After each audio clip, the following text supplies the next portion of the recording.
Okay, so first we have an applied force. An applied force is a force that is applied to an object by a person that results in an interaction with another object. So for example, my hand applies force to the car, which will cause the car to move down the ramp. And then next we have velocity, which is a vector quantity that refers to the rate at which an object changes its position. And in my case, we will use the centripetal acceleration equation in order to calculate the velocity of the car while it travels through the curve. And then next we have an elastic collision, which are defined as collisions in which both momentum and kinetic energy are conserved. And in my case, when the car hits the dominoes, an elastic collision will occur, and as a result, the momentum will be transferred from the car to the first domino and so on. And then we have kinetic energy, which we all know as the energy of motion. And in my case, as the dominoes fall, the kinetic energy will be transferred from one domino to the other. And then here we have potential energy, which is the stored energy of a position possessed by an object.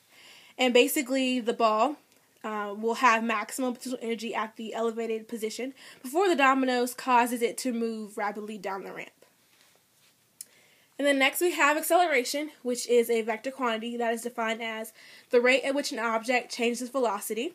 And in my case, once energy is transferred to the ball will accelerate down the ramp, and as the ball accelerates, both the velocity and the speed of the ball will change. And here we have the law of reflection, or in my case will be the reflection of motion, which by definition states that when a ray of light is reflected from a smooth surface, the angle of reflection is equal to the angle of incidence.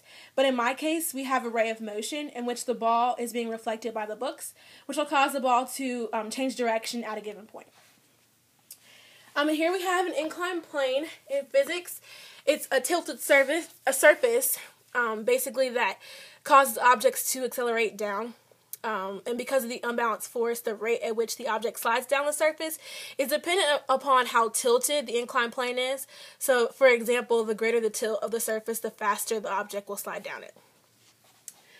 And right here we have magnetism, and we're using the force of attraction, which is defined as a result of the attractive force that arises between electrically charged particles due to their motion.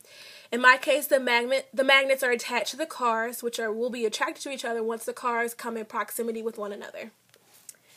And lastly, when the car travels, it will be stopped by friction force, which is defined as the force exerted by a surface as an object moves across it or makes an effort to move across it. And in my case, when the car rubs against the surface of the carpet, the maximum amount of friction force that a surface can exert upon an object will be calculated using the formula that I've provided. And that's it.